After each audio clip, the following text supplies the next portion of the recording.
எல்லோருக்கும் வணக்கம். இன்னைக்கு நம்ம பார்க்கக்கூடிய சப்ஜெக்ட் வேர் இஸ் சாட்டிஸ்ஃபேக்ஷன், எங்கே நிம்மதி. டைரக்டாக ஒரு சம்பவத்துக்கு போயிடுவோமா? ஒரு குடும்பத் தலைவர், ஒரு நல்ல வேலை இருக்குது, நல்ல மனைவி, நல்ல குழந்தைகள் இருக்காங்க, லைஃப் ஸ்மூத்தாக தான் போகுது.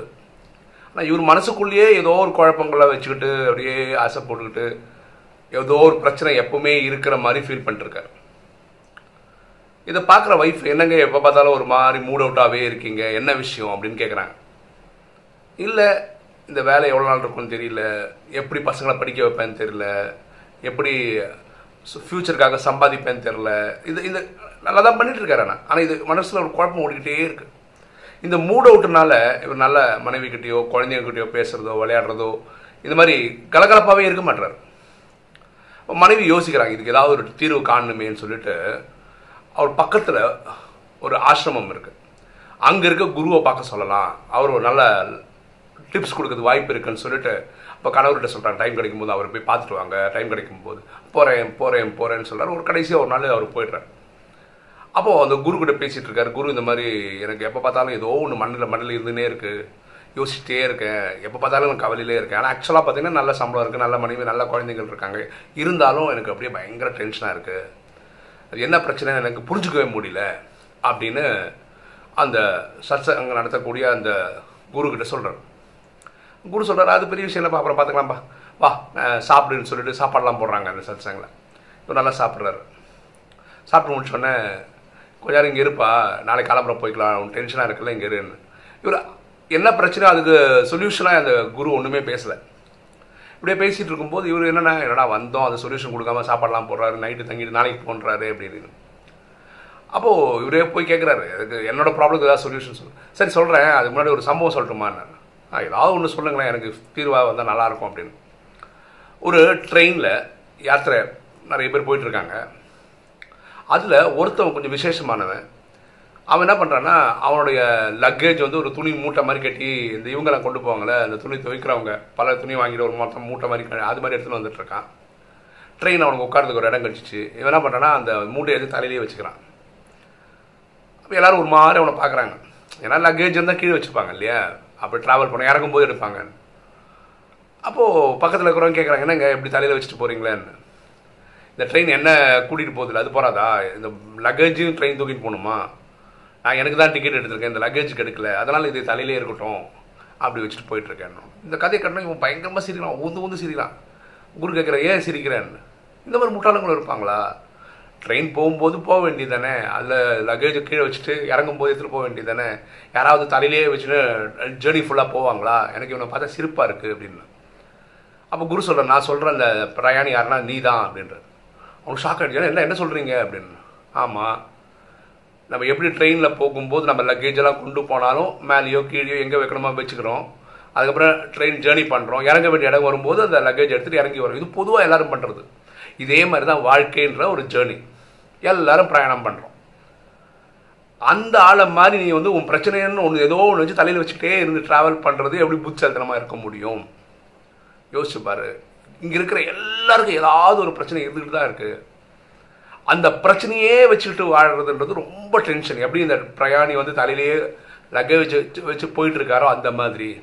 அதை பார்க்குற நமக்கெல்லாம் சிரிப்பாக இருக்குது. அந்த மாதிரி தான் உலகமே உன்னை பார்த்து சிரிக்குது. உனக்கு ஆக்சுவலாக உனக்கு எந்த பிரச்சனையும் கிடையாது. நல்ல மனைவி இருக்காங்க, நல்ல குழந்தைகள் இருக்காங்க, நல்ல வேலை இருக்குது, எல்லாமே நல்லதாக இருக்குது. ஆனால் இல்லாதது இருக்கிற மாதிரி நினச்சி நீ டென்ஷன் ஆகிற பற்றியா, நீ அந்த பிரயாணி மாதிரி தான் இருக்க. ஃபஸ்ட்டு அதை இறக்கி வச்சிரு. இப்போது எல்லாருக்கும் இருக்குது, ஏதாவது ஒரு விஷயம் இருக்குது. அந்த பிரச்சனையோடு ட்ராவல் பண்ணும்போது உனக்கு ஐடியாவே வராது, யோசிக்க முடியாது, உன்னால் எந்த இது செயல்படுத்த முடியாது. அதாவது ஜாக்கிரதையாயிரு. இதுதான் இந்த பிரச்சனைக்கு சொல்யூஷன் அந்த குரு சொல்கிறார். அப்போ தான் இவருக்கு தெளிவு வருது, ரியலாக ப்ராப்ளம் இல்லை, இறக்கி வச்சுருவோமே அப்படின்னு. இப்போ பாருங்கள், நம்ம வாழ்க்கையில் கூட ஒவ்வொருத்தர் ஃபேஸ் பண்ணுற ப்ராப்ளம் வரும்போது முடிஞ்சு போயிடுச்சுன்னே நினைக்கிறாங்க வாழ்க்கை. ஒரு எக்ஸாம்பிள் சொல்ல பாருங்களேன். ஒருத்தர் நல்ல வாழ்க்கை வாழ்ந்துட்டுருக்காரு, திடீர்னு அவருக்கு கிட்னி ப்ராப்ளம் வந்து டயாலிசிஸ் பண்ணணும் அப்படின்னு சொல்கிறாங்கன்னு வச்சுக்கோங்களேன். டயாலிசிஸ் வந்து அவங்கவுங்க கண்டிஷனுக்கு ஏற்ற மாதிரி வாரத்துக்கு 2 வாட்டி, வாரத்துக்கு 3 வாட்டிலாம் பண்ண வேண்டி வந்துடுது. அப்போ வாழ்க்கையை முடிஞ்சு போன மாதிரி ஃபீல் பண்ணுறாங்க. இது வந்துடுச்சுங்க, அவ்வளோதான். அப்போ டயாலிசிஸ் பேஷண்ட்ஸ் எல்லாம் இருக்கு, எவ்வளோ பேர் இருக்காங்கல்ல, லட்சக்கணக்கான மக்கள் டயாலிசிஸில் பண்ணிட்டு தான் வாழ்க்கை வாழ்ந்துட்டு இருக்காங்க. அப்போ இனிமேல் இப்படி தான் அப்படின்னு நினச்சி புரிஞ்சு போனால் நல்லாயிருக்கும். இவங்களுக்கு ஒரு தகவல் சொல்கிறேன். எனக்கு தெரிஞ்ச தம்பி ஒருத்தர் இருக்கார் பெங்களூரில். அவங்க வந்து இந்த டயாலிசிஸ் பண்ணுறவங்க பேஷண்ட்டோட ரிப்போர்ட்டை வாங்கி, அவங்க கிட்னியோட ஃபங்க்ஷனாலிட்டியோட ரிப்போர்ட்டை வாங்கி அவங்களுக்கு வந்து இந்த நேச்சுரோபதி உணவு வழியில் ட்ரீட்மெண்ட் கொடுக்குறாங்க. இது மாதத்துக்கு ஒரு 5000 ரூபா வரைக்கும் செலவாகலாம். ஒரு 3 மாதம் தான் அந்த ட்ரீட்மெண்ட்டு. அதுக்கப்புறம் நீங்கள் டயாலிசிஸ் பண்ண வேண்டியது இல்லை. அந்த தம்பி என்ன சொன்னால் ஒரு 7-8 பேருக்கு நாங்கள் ட்ரீட்மெண்ட் கொடுத்து அவங்க யாருமே இப்போ வந்து டயாலிசிஸே பண்ணுறது இல்லை அப்படின்னு சொல்கிறாங்க. இது யாராவது முயற்சி பண்ணி பார்க்கணுன்னா நீங்கள் வாட்ஸ்அப்பில் நம்ம யூடியூப் கமெண்ட்ஸில் போடுங்க, நான் அவரோட நம்பர் ஷேர் பண்ணுறேன், நீங்கள் ட்ரை பண்ணி பாருங்கள். ஏன்னா டயாலிசிஸ் போயிட்டு வர்றதுன்றது ஒரு ரொம்ப கஷ்டமான விஷயந்தான். அதே மாதிரி இப்போ சுகர் பேஷண்ட்ஸு, டயபெட்டிஸ் பேஷண்ட்ஸ் எல்லாம் என்ன பண்ணுறாங்க, ஒரு ஸ்டேஜுக்கு மேலே இன்சுலின் ஒரு இன்ஜெக்ஷன் போட்டுக்கிறாங்க. இதுவும் கொஞ்சம் கொடுமையானது தான், டெய்லி இன்ஜெக்ஷன் போடுறதுன்றது. இதுக்கு என்ன பண்ணுறோன்னா, இந்த வெந்தயம் இருக்குல்ல, அது வந்து ஒரு கிளாஸில் தண்ணியில் வச்சுக்கோங்களேன். இப்போ காலங்காலத்தில் ஒரு 6 மணிக்கு வைக்கிறீங்கன்னு வச்சுக்கோங்களேன், சாயந்தரம் ஒரு 6 மணி 7 மணிக்கு மேலே அதில் இருக்க தண்ணியெல்லாம் வடிச்சிடுங்க. அது அப்படியே விட்டுட்டிங்கன்னு நினச்சா அடுத்த நாள் காலம்புற அது முளை கட்டிடும். அந்த முளை கட்டின இதில் வெந்தயத்தில் இன்சுலின் இன்ஜெக்ஷன் போடுறாங்களா, அந்த மாலிகுல் இருக்குது, அதுவும் நிறைய இருக்குது அப்படின்றாங்க. சில பேர் இன்சுலின் இன்ஜெக்ஷன் வந்து காலம்புற வந்து 30 யூனிட்ஸ்லாம் போடுறாங்க. அந்த அளவுக்கு அதில் இன்சுலின் கண்டென்ட் கிடைக்குதுன்றாங்க. இதை நான் நிறைய படிச்சிருக்கேன், நான் நிறைய கேட்டிருக்கேன். நான் வந்து வேறு மாதிரி சாப்பிட்றேன்னு வச்சுக்கோங்களேன். இப்போது நான் ஒரு லேபில் பேசிகிட்டு இருக்கேன். ஆக்சுவலாக அவங்கக்கிட்ட என்ன கேட்டிருக்கேன்னா, இன்சுலின் இன்ஜெக்ஷனில் இருக்கிற அந்த கெமிக்கல் மாலிகுலும் இந்த வெந்தயம் முளை கட்டினா வரக்கூடிய கெமிக்கல் மாலிகுலும் ஒன்று தானான்னு செக் பண்ணி எனக்கு சொல்லுங்கள், ஒரு ரிப்போர்ட் எனக்கு கொடுக்க முடியுமான்னு கேட்டிருக்கேன். அவங்களும் யோசிக்கிறேன்னு சொல்லியிருக்காங்க. அது வந்து நான் தனியாக ஒரு வீடியோவே போட்டுருவேன்.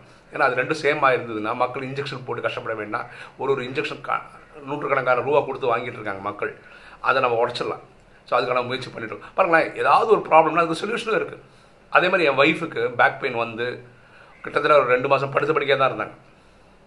ஆக்சுவலாக நாங்கள் எவ்வளோ ட்ரை பண்ணதில் எங்களுக்கு கிளிக்கான ஒரு மெத்தட் நான் சொல்கிறேன். இது எல்லாருக்கும் வரணும்னு அவசியம் இல்லை, ஆனால் இது கிளிக் ஆகிறதுக்கு வாய்ப்புகள் இருக்குது.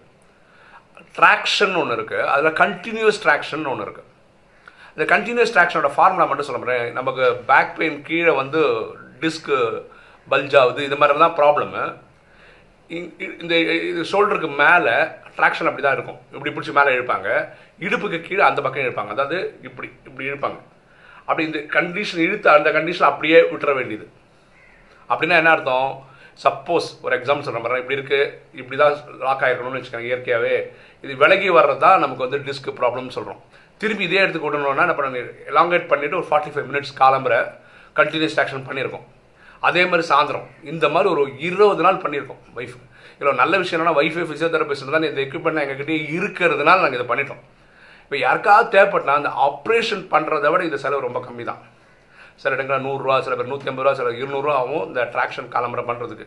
அதுமாதிரி ஒரு நாளுக்கு 200 500 ரூபானா கூட ஒரு 10 நாள் 15 நாள் பண்ணால் கூட உங்களுக்கு வந்து ஆப்ரேஷனே எல்லாமே சரி பண்ண முடியும்.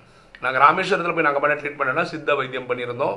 அவங்க பேக்கில் ஒரு பேக் பண்ணிட்டாங்க. அதாவது என்னென்னா, ரொம்ப அசையாமல் இருக்கிறதுக்காக எவ்வளோக்கு எவ்வளோ ரெஸ்ட் எடுக்கிறாங்க அவ்வளோக்கு எவ்வளோ சீக்கிரம் சரியாயிடும். இதுதான் ஃபார்முலா. ஸோ ஆப்ரேஷனே இல்லாமல் இது சரி பண்ண முடிஞ்சது. ஸோ எந்த ஒரு விஷயம் வந்தாலும், எந்த ஒரு கஷ்டம் வந்தாலும், இது பாருங்கள், சில பேர் இந்த டிவோர்ஸ் ஆகிடுறாங்க ஃபேமிலி லைஃப்பில். டிவோர்ஸ் ஆனதுக்கப்புறம் என்ன ஃபீல் பண்ணுறாங்க, அவ்வளோதான் வாழ்க்கை முடிஞ்சு போச்சுன்னு. பாருங்களேன், கல்யாணம் எப்போ ஆகுது, இப்போ இருக்கிற ஸ்டேஜ் 20 வயசு மேலே, 25 அது மாதிரி காலகட்டத்தில் கல்யாணமே ஆகுது. அப்போ 25 வயசு மேலே கல்யாணம் ஆகி ஒரு 5 வருஷத்துக்கு அப்படி டிவோர்ஸ் ஆகுதுன்னு வச்சுக்கோங்களேன். பிறந்ததுலேருந்து 25 வயசு வரைக்கும் நீங்கள் வந்து உங்கள் அப்பா அம்மா இதில் வாழ்ந்துருக்கீங்க. 5 வருஷமோ 10 வருஷமோ ஒருத்தரோட குடும்பம் நடத்தி அவரால் குடும்பம் கொஞ்சம் வாழ்க்கையே முடிஞ்சு போச்சான்னு அவர் தான் வாழ்க்கையான்னு. ஃபர்ஸ்ட் ஆஃப் ஆல் சண்டை வராத மாதிரி குடும்பம் நடத்த கற்றுக்கணும், அது ஒன்று. ரெண்டாவது, இப்படி தான் வாழ்க்கைன்னு இல்லை, இவர் இல்லைன்னா வாழவே முடியாது இல்லை அப்படின்ற கண்டிஷன் கிடையாது. ஸோ எல்லா வகையான பிரச்சனைகள் வரும். நம்ம எதுக்காக பிரச்சனைகள் மட்டுமே சொன்னால் கதையாக சொல்லணும். ஒரு எக்ஸாம்பிளுக்கு தான் இதெல்லாம் சொல்லிட்டு இருக்கேன் நான். சரியா? இந்த பிரயாணி மாதிரி நீங்கள் பிரச்சனையை தலையிலேயே வச்சுட்டு ட்ராவல் பண்ணால் கஷ்டம்தான். ட்ரெயினில் எப்படி போவோம், பேக் லக்கேஜெல்லாம் கீழே வச்சுக்கிட்டு நம்ம ஜாலியாக போவோம், இறங்க வேண்டிய இடத்துல இறங்குவோம். ஸோ எந்த பிரச்சனை இருக்கோ, இப்போ கடனே இருக்குன்னு வச்சுக்கோங்களேன், கடன் இருக்குது சொல்கிறதால வேலையும் நடக்க போகிறதில்ல. நீங்கள் பணம் சம்பாதிக்கிறதுக்கு வழியை பார்க்கணும், அவ்வளோதான். பணம் வரும்போது நாங்கள் கூப்பிட்டு கொடுத்துட வேண்டியது, அவ்வளோதான். இதுதான் நடக்க முடியும். இப்போ கடன் இருக்கேன்னு நினச்சி வருத்தப்படும் போது அந்த சொல்யூஷன் வரப்போகிறது கிடையாது. சரியா? ஸோ எங்கே சாட்டிஸ்ஃபேக்ஷன், எங்கே நிம்மதி இருக்குன்னா, யார் இருக்கிற எல்லா ப்ராப்ளத்தையும் தெரிஞ்சு புரிஞ்சு அதை இறக்கி வச்சுட்டு இனிமேல் என்ன பண்ணணுமோ அதை நோக்கி போகிறாங்களோ அவங்க தான் இன்றைக்கி இல்லை நாளைக்கு அந்த பிரச்சனையை ஜெயிக்க முடியும், அதுலேருந்து மீண்டு வர முடியும். ஓகே, இன்றைக்கி வீடியோ உங்களுக்கு பிடிச்சிருக்கோம் நினைக்கிறேன். பிடிச்சா லைக் பண்ணுங்கள், சப்ஸ்கிரைப் பண்ணுங்கள், ஃப்ரெண்ட்ஸ்க்கு சொல்லுங்கள், ஷேர் பண்ணுங்கள், கமெண்ட்ஸ் போடுங்க. தேங்க்யூ.